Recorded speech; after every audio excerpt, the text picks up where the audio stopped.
کوئی ہے؟ اگر ہے تو سامنے آئے۔ میں حلق کے بل چیخا۔ ٹھیک اس وقت میں نے کانوں میں کسی کی سرگوشی سنی، تم جس کمرے سے نکل کر آئے ہو اسی میں واپس جاؤ۔ نہیں، پہلے تم بتاؤ تم کون ہو اور مجھے یہاں کیوں لائے ہو؟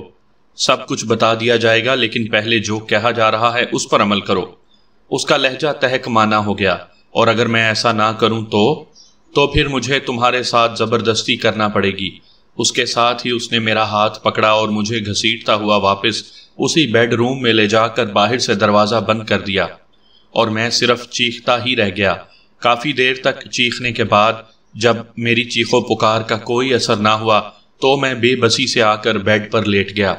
میں نے کئی مرتبہ رینوکا دیوی کو پکارا، پاروتی کو پکارا، لیکن دونوں کی طرف سے مجھے کوئی جواب نہ ملا، اور میں نے مایوس ہو کر بے بسی سے آنکھیں بند کر لیں۔ اچانک ہی مجھے کمرے میں آہٹ محسوس ہوئی۔ میں نے بے اختیار آنکھیں کھول دیں۔ میں نے دو بزرگ ہستیوں کو دیکھا۔ میرے دائیں طرف سفید لباس میں ملبوس ایک بزرگ موجود تھے، اور میری بائیں طرف بھی سفید لباس میں ملبوس بزرگ عورت موجود تھی۔ میں نے ہڑبڑا کر اٹھنے کی کوشش کی، مگر مجھے یوں لگا جیسے میرے پیروں کو کسی نادیدہ قوت نے جکڑ لیا ہو۔ آپ لوگ کون ہیں اور مجھے یہاں پر کیوں لایا گیا ہے؟ میں ان دونوں بزرگ ہستیوں کو دیکھ کر چیخ اٹھا۔ شہریار بیٹے، اس خالق کائنات کے ہر کام میں کوئی نہ کوئی مصلحت ہوتی ہے جو کہ انسان کی سمجھ میں وقت سے پہلے نہیں آتی، اور ہم بھی اس خدائے واحد کے حقیر سے بندے ہیں۔ ہم تمہیں خوشخبری سنانے آئے ہیں کہ تم بہت کچھ اپنے بارے میں جان جاؤ گے، مگر اس کے لیے تمہیں ابھی ایک لمبا اور خطرناک سفر کرنا ہے۔ وہ بزرگ خاموش ہوئے تو اس خاتون نے بولنا شروع کر دیا۔ شہریار بیٹے، اب اٹھ کر بیٹھ جاؤ۔ میں ان کے حکم پر اٹھ کر بیٹھ گیا۔ حیرت انگیز بات یہ تھی کہ اب مجھے اٹھنے میں کوئی دشواری نہیں ہوئی تھی۔ میرے اٹھ کر بیٹھتے ہی ان بزرگ خاتون نے اپنی انگلی سے ایک سندلی انگوٹھی اتار کر میرے ہاتھ کی ایک انگلی میں پہنا دی۔ تب ان بزرگ نے بھی ایک ڈوری میرے گلے میں ڈالی۔ یہ ہم دونوں کی طرف سے تحفے ہیں، اور یہ اس لیے دیے جا رہے ہیں کہ تم ایک نیک کام کرنے جا رہے ہو۔ میں اس وقت کہاں ہوں، تمہیں یہاں کیوں لایا گیا ہے، یہ تو تمہارے جاتے ہی پتہ چل جائے گا، لیکن جانے سے پہلے ہم لوگوں کی ایک نصیحت گرہ سے باندھ لینا۔ شیطانی اور طاغوتی قوتیں قدم قدم پر تمہارے کام میں دخل ڈالیں گی۔ اب یہ تمہارے اوپر ہے کہ تم ثابت قدم رہتے ہو یا کہ لڑکھڑا جاتے ہو۔ اور ہاں، یاد رکھو، زندگی میں گیا وقت کبھی لوٹ کر نہیں آتا۔ اب تم آرام کرو، ہمارا جانے کا وقت ہو گیا ہے۔ میرے بزرگ، مجھے یہ تو بتا دیں کہ مجھے کس سفر پر روانہ ہونا ہے، میں نے جھجکتے ہوئے پوچھا۔ سب کچھ تمہیں خود ہی پتہ چل جائے گا۔ اس کے ساتھ ہی میری آنکھیں خود بخود بند ہو گئیں، مگر دوسرے ہی لمحے میں ہڑبڑا کر اٹھ بیٹھا۔ تو کیا اب تک میں کوئی خواب دیکھ رہا تھا؟ میری نظریں بے اختیار میرے ہاتھ میں موجود سندل کی انگوٹھی پر گئیں۔ سندل کی وہ انگوٹھی میری انگلی میں موجود تھی۔ اس کا مطلب یہ ہوا کہ اب تک جو کچھ میرے ساتھ ہوا وہ کوئی خواب نہیں بلکہ حقیقت تھی۔ میں نے کمرے میں چاروں طرف نظریں دوڑائیں، مگر وہاں پر کوئی بھی موجود نہیں تھا، جبکہ دروازہ جوں کا توں بند تھا۔ نہ جانے مجھے کس سفر پر روانہ ہونا ہے، کہیں ایسا تو نہیں کہ یہ پاروتی اور رینوکا کی کوئی نئی چال ہو۔ میری سمجھ میں نہیں آ رہا تھا کہ میں کیا کروں۔ یہاں پر میری چیخو پکار سننے والا کوئی نہ تھا۔ میں نے ایک بار پھر آگے بڑھ کر دروازے پر دباؤ ڈالا تو دروازہ بے آواز کھلتا چلا گیا۔ میں ایک بار پھر پورے محل کا چکر لگانے کے ارادے سے چل پڑا۔ میں کافی دیر تک محل کی تلاشی لیتا رہا۔ میں ایک ایک کمرے کا باریک بینی سے جائزہ لیتے ہوئے ایک ایسے کمرے میں پہنچ گیا جو کہ میرے خیال کے مطابق ایک سٹور روم تھا، اور اس میں دنیا جہان کا سامان بے ترتیبی سے پڑا ہوا تھا۔ میں اس سامان کی ایک ایک چیز کی تلاشی لینے لگا، مگر اس میں میری اپنی مرضی کا کوئی عمل دخل نہیں تھا۔ ابھی میں تلاشی لے ہی رہا تھا کہ پورے کمرے میں آوازیں گونجنے لگیں۔ بھاگ جاؤ، بھاگ جاؤ۔ میں نے ایک بار پھر چاروں طرف نظریں دوڑائیں، مگر بے سود، وہاں میرے سوا کوئی بھی موجود نہ تھا۔ میں نے اس سمت کا تعین کیا جس سمت سے آوازیں آ رہی تھیں، اور وہاں سے جیسے ہی میں اس سمت آیا، سامنے بنے ریک پر ایک موٹی جلد کی کتاب پر میری نظر پڑی۔ میں تیزی سے کتاب اٹھانے کے لیے آگے بڑھا، مگر اس سے قبل وہ کتاب میرے ہاتھوں میں آتی کسی کا نادیدہ تھپڑ میرے چہرے پر پڑا، لیکن اسے یہ تھپڑ بہت مہنگا پڑا۔ مجھے چھوتے ہی ایک آگ کا شعلہ سا لپکا اور اس کی چیخوں سے پورا کمرہ گونج اٹھا۔ چند لمحوں بعد ہی سیال مادہ زمین پر بہتا نظر آیا۔ میں نے وہ موٹی جلد کی کتاب اٹھا لی، لیکن دوسرے ہی لمحے پورے محل میں زلزلہ سا آ گیا۔ پورا محل یوں لرزنے لگا جیسے ابھی زمین بوس ہو جائے گا۔ اس کے ساتھ ہی مجھے ایسی آوازیں آنے لگیں جیسے کہ کوئی بدرو مل کر چیخ رہی ہوں۔ وہ کتاب ہاتھ میں تیزی سے لیے کمرے سے باہر نکل کھڑا ہوا۔ میں نے جیسے ہی کمرے سے باہر قدم رکھا، پورے محل میں اس قدر سناٹا چھا گیا کہ مجھے میرے دل کی بے ترتیب دھڑکنوں کی آواز صاف سنائی دے رہی تھی۔ میں دوڑتا ہوا دوبارہ اسی کمرے میں آ گیا جہاں کچھ دیر پہلے میں قید تھا۔ میں نے بیڈ پر بیٹھنے کے بعد جیسے ہی کتاب کے ٹائٹل پر نظر ڈالی، مجھے یوں لگا جیسے کہ یا تو میں کوئی خواب دیکھ رہا ہوں یا کہ میں پاگل ہو گیا ہوں۔ اس کے اوپر بڑے بڑے جلی حروف میں لکھا تھا، قبر کا بیٹا۔ میں نے کئی بار آنکھیں پھاڑ پھاڑ کر اس ٹائٹل کو پڑھا کہ کہیں میری آنکھوں کا دھوکہ تو نہیں ہے، مگر ایسا نہیں تھا۔ میں نے جو دیکھا، جو پڑھا، وہ ایک تلخ حقیقت کی طرح میری آنکھوں کے سامنے تھا۔ ابھی میں اس کتاب کو کھول کر پڑھنے کے بارے میں سوچ ہی رہا تھا کہ پورے محل میں اس قدر شور شرابہ شروع ہو گیا کہ کان پڑی آواز سنائی نہیں دے رہی تھی۔ ایسا لگ رہا تھا کہ کئی بدروحیں ایک ساتھ مل کر بین کر رہی ہوں۔ میں نے دونوں ہاتھوں کی انگلیاں دونوں کانوں میں ٹھونس لیں، مگر اس کے باوجود اس شور میں کوئی کمی واقع نہ ہوئی۔ میں دوڑتا ہوا ایک بار پھر کمرے سے باہر نکل آیا، لیکن میں نے جیسے ہی کمرے سے باہر قدم رکھا، ایک زبردست گھونسا میرے منہ پر پڑا۔ میں لڑکھڑاتا ہوا کئی قدم پیچھے جا گرا۔ اس اچانک افتاد نے میری کھوپڑی الٹ دی۔ میں نے نظریں اٹھا کر دیکھا تو میرے خون کی گردش اس قدر تیز ہو گئی کہ میرے جسم میں لہو کی جگہ لاوا سا دوڑتا ہوا محسوس ہونے لگا۔ میرے سامنے میرا دشمن دھرم ناتھ اپنی تمام تر خباثتوں کے ساتھ موجود تھا۔ اس کے چہرے پر موجود طنزیہ مسکراہٹ نے میرے وجود کے اندر آگ لگا دی۔ دھرم ناتھ، میں کسی خون خوار چیتے کی طرح غرایا۔ دھیرج بالک، دھیرج۔ اس کے چہرے کی مسکراہٹ اور گہری ہو گئی۔ ہندو بھگوڑے، تیری موت میرے ہی ہاتھوں لکھی ہے۔ اس کے ساتھ ہی میں تیزی سے اٹھ کر کھڑا ہو گیا، لیکن اس سے پہلے کہ میں اس تک پہنچتا، اس نے اپنے گلے سے مورتیوں کی مالا ایک نکال کر زمین پر دے ماری۔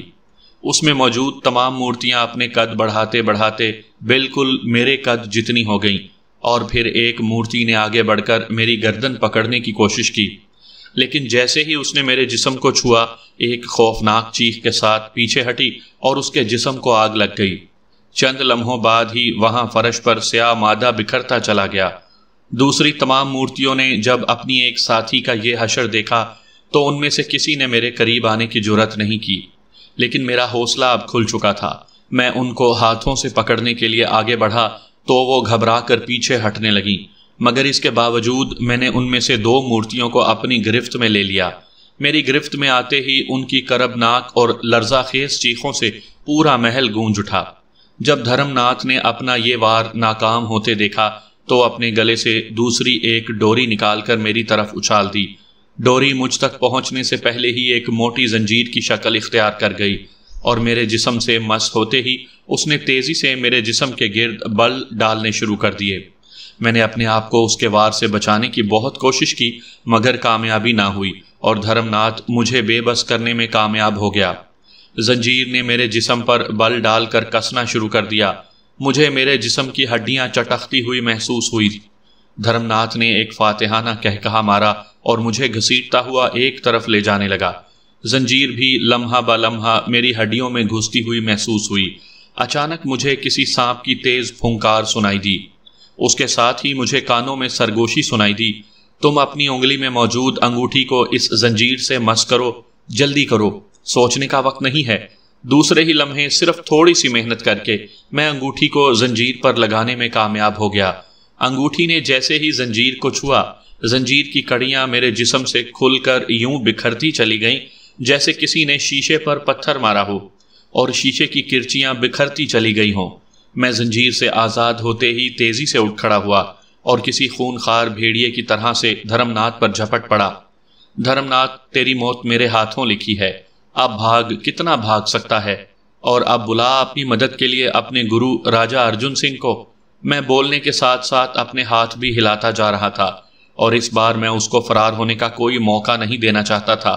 میری مضبوط گرفت میں ہونے کے باوجود وہ میری گرفت سے نکل کر کسی فائٹر کی طرح سے میرے مد مقابل کھڑا ہو گیا۔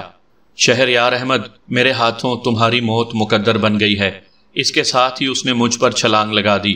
میں نے ایک طرف ہٹ کر خود کو بچانے کی کوشش کی، مگر دھرم ناتھ نے بھی کمال ہوشیاری سے اپنا رخ فضا میں ہی بدل ڈالا اور اس کی زوردار ٹکر میری ناک پر پڑی۔ ایک لمحے کے لیے تو میرا دماغ سن ہو کر رہ گیا اور میں لڑکھڑاتا ہوا کئی قدم دور جا گرا۔ میں نے دوبارہ جیسے ہی زمین سے اٹھنے کی کوشش کی، اس کی زوردار لات میری کمر پر پڑی اور میں ایک بار پھر زمین چاٹنے پر مجبور ہو گیا۔ اس سے پہلے کہ میں اٹھنے کی کوشش کرتا، دھرم ناتھ نے مجھے بالوں سے پکڑ کر اٹھایا۔ میرا پورا چہرہ لہو لہان ہو چکا تھا، مگر اس کی دھرم ناتھ کو تو کوئی پرواہ نہ تھی۔ اس نے ایک اور مرتبہ ایک بھرپور ٹکر میرے منہ پر دے ماری۔ میں نڈھال سا ہو کر زمین پر گر پڑا۔ میری آنکھوں کے آگے اندھیرا چھاتا جا رہا تھا۔ میرا ذہن آہستہ آہستہ تاریکی کی طرف جانے لگا۔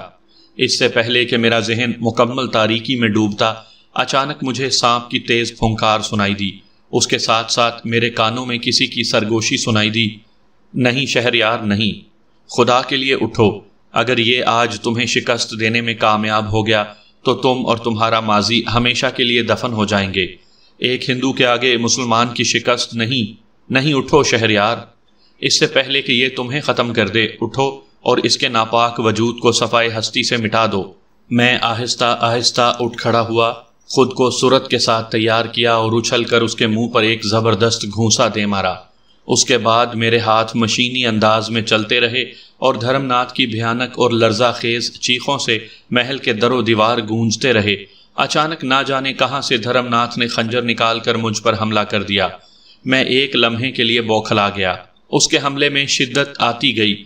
میرے جسم پر اس نے خنجر سے کئی نشانات لگا دیے۔ میرا پورا جسم لہو لہان ہو چکا تھا۔ اب تو مجھ سے کھڑا بھی نہ رہا جا رہا تھا۔ اچانک اس نے اپنا بھرپور وار میرے سینے پر کیا۔ اگر اس کا ہاتھ روکنے میں مجھے ایک لمحے کی بھی دیر ہو جاتی تو اس کا خنجر میرے دل کے پار ہو جاتا۔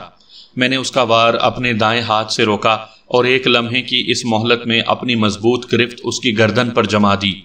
میری گرفت کا دباؤ لمحہ با لمحہ بڑھتا جا رہا تھا۔ اب دھرم ناتھ کے منہ سے خر خر کی آوازیں نکل رہی تھیں۔ اس کی آنکھیں ابل کر باہر آ گئی تھیں۔ میں نے اچانک ہی اس کی گردن سے ہاتھ ہٹا لیا۔ وہ کسی بے جان مجسمے کی طرح زمین پر دھڑام سے گر گیا۔ دراصل میں اس کو اتنی آسان موت نہیں مارنا چاہتا تھا۔ میں نے آگے بڑھ کر دھرم ناتھ کا خنجر اٹھایا اور اس کی بائیں پنڈلی میں گھسیڑ دیا۔ مجھ پر جنون سوار ہو چکا تھا۔ میں نے اس کی دائیں پنڈلی کے ساتھ بھی یہی حشر کیا۔ اس کی کربناک اور لرزہ خیز چیخوں کے باوجود مجھ پر کوئی اثر نہ ہوا۔ میں نے تیزی سے اس کے گریبان میں ہاتھ ڈال کر اس کی قمیض پھاڑ دی اور کسی کسائی کی طرح اس کے جسم پر خنجر سے مختلف نقش و نگار بنانے لگا۔ وہ کتنی ہی بار ہوش میں آیا اور کتنی ہی بار بے ہوش ہوا۔ میں اسے بالوں سے پکڑ کر گھسیٹتا ہوا بیڈ روم میں لے آیا۔ وہاں پر میں نے بجلی کی تار سے اس کے ہاتھ اور پاؤں باندھ کر اس کو ایک بار پھر خنجر سے ہوش میں لے آیا۔ اس کے ہوش میں آتے ہی میں نے خنجر اس کی ناک میں گھسیڑ کر اس کے دونوں نتنے چیر ڈالے۔ وہ چیختے ہوئے کسی ذبح ہوئے بکرے کی طرح تڑپنے لگا۔ شمع کرو، بھگوان کے لیے۔ اس کے منہ سے الفاظ ٹوٹ ٹوٹ کر ادا ہو رہے تھے۔ تمہیں شمع کر دوں تاکہ تم ایک بار پھر معصوم لڑکیوں کو اپنی درندگی کا نشانہ بناؤ۔ میرا لہجہ اتنا سرد ہو گیا تھا کہ مجھے اپنی آواز اجنبی محسوس ہو رہی تھی۔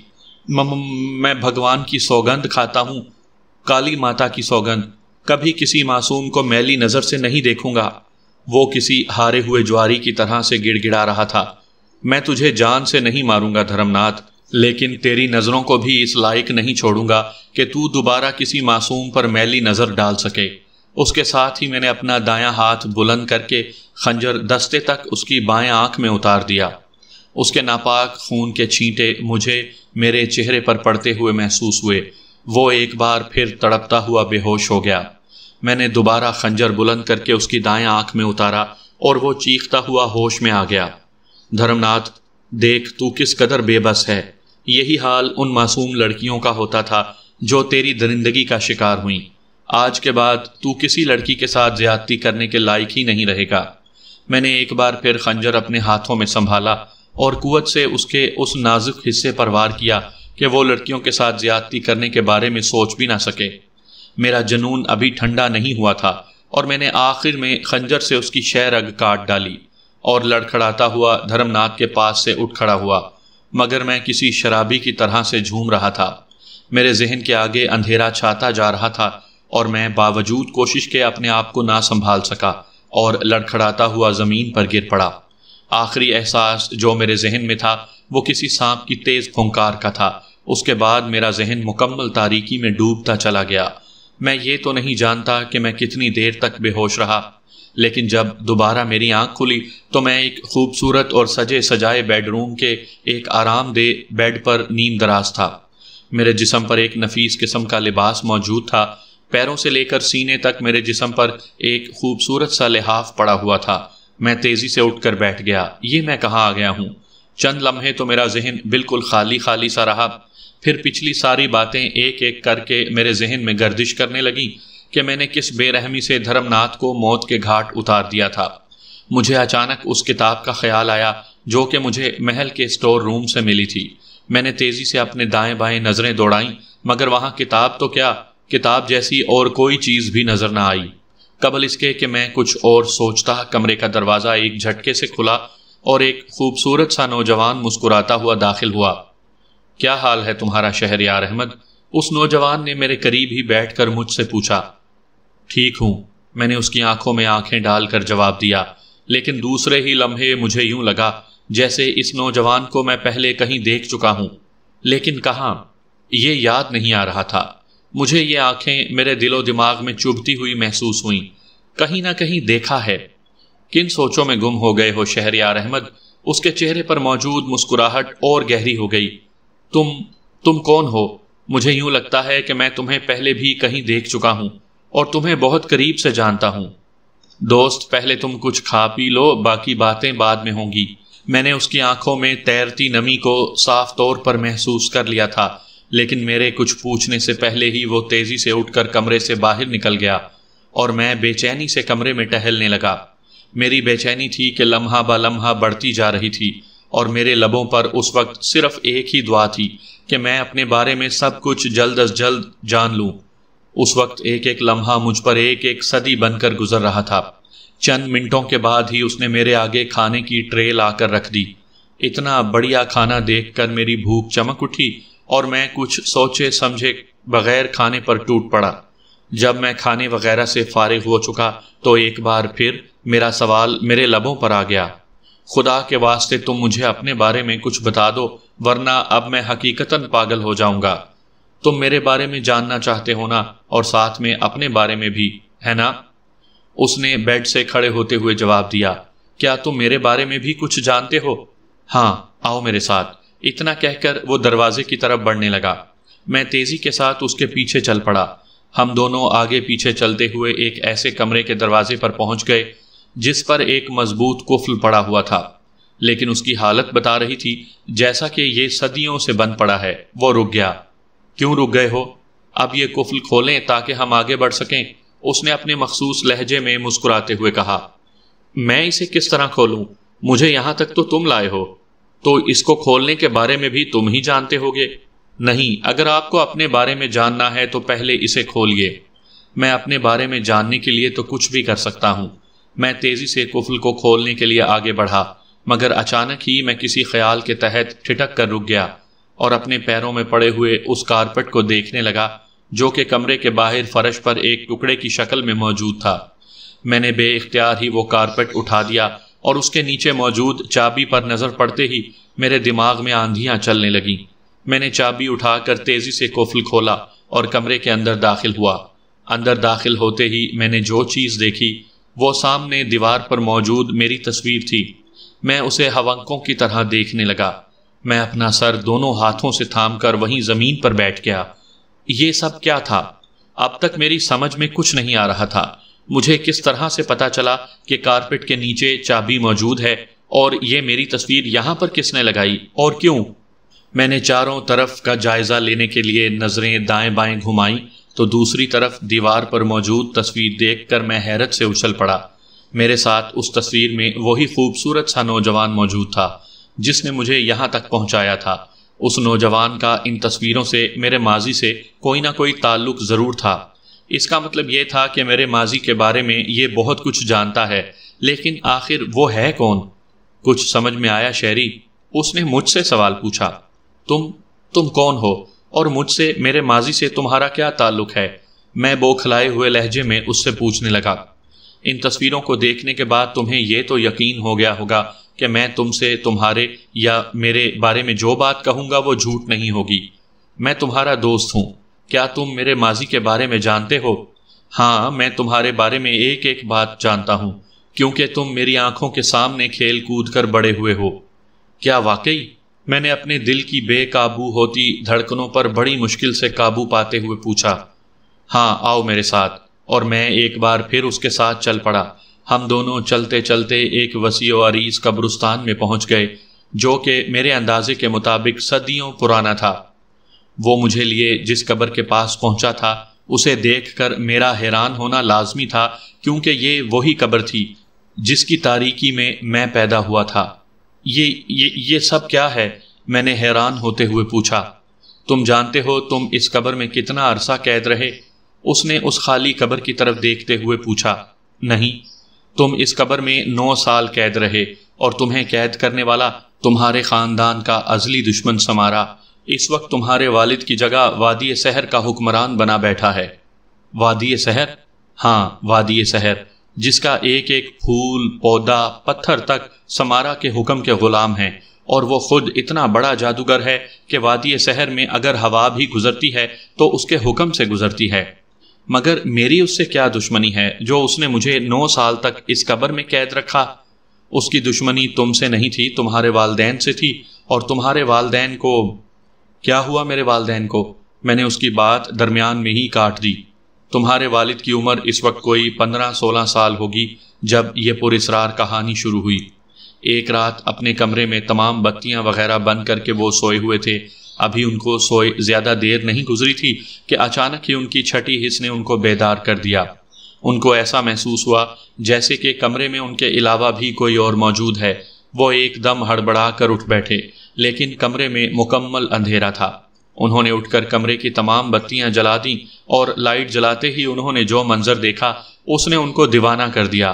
ان کے سامنے ایک نہایت ہی حسین و جمیل لڑکی دلہن کے لباس میں تمام تر زیورات سے آراستہ کھڑی تھی، اور اس کے چہرے پر موجود دل فریب مسکراہٹ نے تمہارے والد کے اوپر بجلیاں گرا دیں۔ وہ تیزی سے اس کی طرف بڑھے، اور جیسے ہی اس کو چھونے کی کوشش کی تو وہ ہوا میں تحلیل ہو گئی، اور اس کے بعد تمہارے والد کی نیندیں حرام ہو گئیں۔ کئی بار وہ انہیں خوابوں میں نظر آئی، کئی بار وہ اسی طرح انہیں اپنے کمرے میں نظر آئی، مگر وہ جب بھی اسے چھونے کی کوشش کرتے وہ اسی طرح ہوا میں تحلیل ہو جاتی۔ تمہارے والد کا یہ حال ہو گیا کہ اسے دیکھے بغیر انہیں کسی پل چین نہیں آتا۔ وہ ہر وقت کھوئے کھوئے سے رہنے لگے۔ اب ان کا نہ گھر میں دل لگتا اور نہ ہی وہ گھر والوں سے زیادہ بات چیت کرتے۔ بس ان کے ذہن پر وہ صرف وہ لڑکی سوار ہو کر رہ گئی جس کے بارے میں وہ کچھ نہیں جانتے تھے، یہاں تک کہ وہ اس کے نام سے بھی واقف نہ تھے۔ پھر ایک دن تمہارے دادا انہیں ایک بزرگ کامل کے پاس لے گئے، مگر جیسے ہی وہ ان کے آستانے کے دروازے پر پہنچے تو انہوں نے باہر ہی سے واپس جانے کے لیے کہہ دیا۔ لیکن تمہارے والد بھی بہت ضدی قسم کے انسان تھے۔ انہوں نے واپس جانے سے انکار کر دیا اور وہیں دھرنا دے کر بیٹھ گئے۔ تمہارے دادا نے انہیں پیار سے ڈانٹ سے بھی سمجھایا، مگر وہ نہ مانے۔ کب دن گزرا، کب رات گزری، کچھ پتہ نہیں تھا۔ تیسرے دن وہ بزرگ بڑے جلال کی سی کیفیت میں باہر نکلے اور کہنے لگے، چلا جا یہاں سے، کیوں اپنی زندگی برباد کرنے پر تلا ہے؟ نہیں، میں آپ کے پاس رہنا چاہتا ہوں، آپ کی خدمت کرنا چاہتا ہوں، آپ مجھے مایوس مت کیجیے۔ یہ کہتے ہوئے انہوں نے بزرگ کے قدموں پر اپنا سر رکھ دیا۔ اٹھ جا بالکا، کیوں ہمیں گناہ گار کر رہا ہے؟ اب بھی وقت ہے، واپس لوٹ جا، یہ پیری فقیری تیرے بس کا روگ نہیں۔ مگر تمہارے والد نہ مانے، اور آخر تمہارے والد کی ضد کے آگے ان کو ہار ماننی پڑی۔ شروع میں ان بزرگ نے تمہارے والد کے ساتھ بڑا جارحانہ رویہ رکھا، لیکن وہ بھی ان کا ہر ظلم ہنس کر سہتے رہے۔ کئی سال اسی طرح گزر گئے۔ انہوں نے کئی روحانی علوم سیکھے۔ اب کئی جن اور روحیں تمہارے والد کے ایک حکم پر حاضر ہو جایا کرتی تھیں۔ آہستہ آہستہ وہ روحانیت کی حدود کو چھونے لگے، اور روحانیت کا وہ درجہ حاصل کر لیا جو کہ بہت کم لوگوں کو نصیب ہوتا ہے۔ ایک دن وہ سو رہے تھے کہ اچانک وہی لڑکی جسے تمہارے والد کب کے بھول چکے تھے اپنی تمام تر حشر سامانیوں کے ساتھ ان کے سامنے موجود تھی۔ وہ جیسے ہی اس کو چھونے کے لیے آگے بڑھے، ایک زوردار تھپڑ ان کے منہ پر پڑا۔ وہ تھپڑ کھا کر ابھی سنبھلنے بھی نہ پائے تھے کہ انہوں نے دیکھا کہ وہ لڑکی جسے وہ برسوں سے خوابوں میں دیکھتے چلے آ رہے تھے، وہ ایک 8 انچ کی بولتی گڑیا کی صورت ایک لوہے کے پنجرے میں بند تھی، اور وہ پنجرا ان بزرگ کے دائیں ہاتھ میں تھا، اور وہ بزرگ اس وقت بڑی جلالی کیفیت میں تمہارے والد کے سامنے کھڑے تھے۔ تو ان شیطانوں سے دوستی کرے گا مردود؟ چل اب دفع ہو جا یہاں سے۔ ان بزرگ نے انہیں دھکے دے کر باہر نکال دیا، مگر وہ بھی بڑے ضدی تھے، اتنی آسانی سے کہاں جانے والے تھے۔ تو یہاں سے جاتا ہے یا نہیں؟ ان بزرگ کا غصہ آسمان کو چھونے لگا۔ ٹھیک ہے، میں چلا جاتا ہوں، مگر یہ پنجرا مجھے دے دیں، انہوں نے فریاد کی۔ مردود، یہ بھی لے جا اور دفع ہو جا یہاں سے۔ انہوں نے وہ پنجرا تمہارے والد کے منہ پر دے مارا۔ وہ اتنی شدت سے تمہارے والد کے چہرے پر لگا کہ ان کی آنکھوں کے آگے رنگ برنگے ستارے ناچ گئے، اور اس کے بعد ان کا ذہن تاریکی میں ڈوبتا چلا گیا۔ جب دوبارہ ان کی آنکھ کھلی تو ان پر سختے کی سی کیفیت طاری ہو گئی، کیونکہ وہ جہاں تھے وہاں چاروں طرف ریگستان ہی ریگستان تھا، دور دور تک کسی آبادی کا نام و نشان تک نہ تھا۔ اب تو وہ بڑے پریشان ہوئے کہ کیا کریں۔ وہ پنجرا بھی نہ جانے کہاں غائب ہو گیا تھا۔ دن گزرا، رات آئی، وہ بھی گزر گئی۔ دن آیا، بھوک پیاس سے نڈھال ہو کر وہ ایک طرف گر پڑے، اور نہ جانے کب ان کا ذہن تاریکیوں میں ڈوبتا چلا گیا۔ پھر آہستہ آہستہ ان کا ذہن تاریکی سے روشنی کی طرف سفر کرنے لگا۔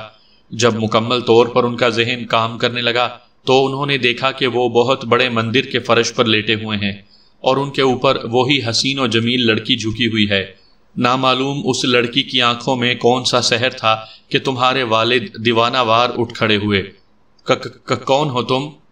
تم مجھے حاصل کرنا چاہتے ہو نا؟ اس نے شوخ لہجے میں پوچھا۔ ہاں، لیکن اس کے لیے تمہیں کچھ قربانی دینی ہوگی۔ میں تمہارے لیے ہر قربانی دینے کو تیار ہوں۔ اچھی طرح سوچ لو، جو میں کہوں گی اس پر عمل کر سکتے ہو؟ ہاں، تم کہو تو سب سے پہلے اپنا مذہب چھوڑ دو، تب مجھے حاصل کر سکو گے۔ اس نے اپنے مخصوص لہجے میں مسکراتے ہوئے کہا۔ تمہارے والد کو اس کی بات سن کر یوں لگا جیسے کسی نے انہیں زندہ زمین میں گاڑ دیا ہو۔ وہ تیزی سے اٹھ کر اس کی طرف بڑھے۔ دفع ہو جا یہاں سے، میں تجھ جیسی ہزاروں حسینائیں اپنے مذہب پر قربان کر سکتا ہوں۔ اور دوسرے ہی لمحے وہ وہاں سے غائب ہو گئی۔ تمہارے والد تیزی سے چلتے ہوئے مندر سے باہر نکل آئے۔ انہیں کچھ بھی پتا نہیں تھا کہ وہ کس شہر میں ہیں اور انہوں نے کہاں جانا ہے۔ وہ چلتے چلتے ایک آبادی کے نزدیک پہنچ گئے۔ یہاں پر چھوٹی چھوٹی جھونپڑیاں اور کچے پکے مکانات بنے ہوئے تھے۔ جب وہ آبادی میں داخل ہوئے تو ہر انسان کو اپنے آپ میں مصروف پایا، کسی کو کسی سے کوئی غرض نہ تھی۔ ابھی وہ آبادی میں کچھ دور ہی چلے تھے کہ ان کے کانوں میں ایک نسوانی چیخ پڑی۔ وہ چیخ ان کو بہت قریب سے آتی ہوئی محسوس ہوئی تھی۔ وہ آواز کی طرف لپکے، وہ آوازیں ایک مکان کے اندر سے آ رہی تھیں۔ وہ کھلا دروازہ دیکھ کر مکان کے اندر داخل ہو گئے، مگر مکان میں داخل ہوتے ہی جو منظر انہوں نے دیکھا اس نے ان کی آنکھوں میں خون اتار دیا۔ سامنے چارپائی پر ایک لڑکی بندھی ہوئی تھی اور 4 نوجوان اس سے دست درازی کر رہے تھے۔ دوسری طرف ان لوگوں نے دیوار کے ساتھ اس لڑکی کے ماں باپ کو باندھا ہوا تھا۔ وہ نوجوان آہٹ سن کر پلٹے۔ کون ہو؟ یہاں کیوں آئے ہو؟ لیکن اس نوجوان کو زبان چلانا بہت مہنگا پڑا، اور تمہارے والد کا ہاتھ صرف ایک لمحے کے لیے ہوا میں لہرایا اور اس نوجوان کی گردن کی ایک ہڈی کڑاک کی آواز کے ساتھ ہی 2 حصوں میں تقسیم ہو گئی۔ دیگر 3 نوجوان اکٹھے تمہارے والد کی طرف بڑھے، مگر 2 اور اپنی جانیں گنوا بیٹھے اور ایک بھاگ کھڑا ہوا۔ اب جو پلٹ کر اس لڑکی کے چہرے کی طرف دیکھا تو ان کو اپنا دماغ گھومتا ہوا محسوس ہوا، کیونکہ یہ وہی لڑکی تھی جس کی وجہ سے وہ اس حال تک پہنچ گئے تھے۔ انہوں نے آگے بڑھ کر اس کو رسیوں سے آزاد کیا۔ آپ کون ہیں؟ اس لڑکی نے تمہارے والد سے سوال کیا تو وہ سن کر حیران رہ گئے، کیونکہ آواز میں بھی کوئی فرق نہ تھا۔ میں ایک اجنبی ہوں، یہاں سے گزر رہا تھا کہ چیخ کی آواز سن کر اس طرف چلا آیا، اور پھر جو کچھ بھی ہوا سب آپ کے سامنے ہے۔ لیکن یہ لوگ کون تھے؟ یہ وادی سحر کے حکمران تلزاگ کے آدمی تھے، اور تلزاگ ایک بہت بڑا جادوگر ہے، اور یہاں سے وہاں تک تلزاگ کی حکومت ہے۔ تلزاگ، تمہارے والد بڑبڑائے، ہمیں اپنی تو فکر نہیں ہے، لیکن اپنی اس بچی کی طرف دیکھتے ہیں تو سمجھ میں نہیں آتا کہ کیا کریں۔ یہاں پر کسی لڑکی کو طلاق کی اجازت کے بغیر شادی کرنے کی اجازت نہیں ہے، اور ہماری سمجھ میں کچھ نہیں آتا ہے کہ ہم اس بچی کی حفاظت کس طرح کریں۔ تمہارے والد پہلے تو چند لمحے سوچتے رہے، پھر ان کے والدین کو مخاطب کر کے کہا، ہو سکتا ہے کہ میری بات آپ کو بری لگے، الحمدللہ میں مسلمان ہوں، میری خواہش ہے کہ آپ لوگ اسلام قبول کر لیں اور آپ اپنی اس بچی کو میرے نکاح میں دے دیں۔ پہلے اس کی حفاظت اللہ اور رسول کے حوالے، اس کے بعد میری ذمہ داری ہوگی۔ چند لمحے تو وہ یوں سن ہو گئے جیسے انہیں سانپ سونگھ گیا ہو۔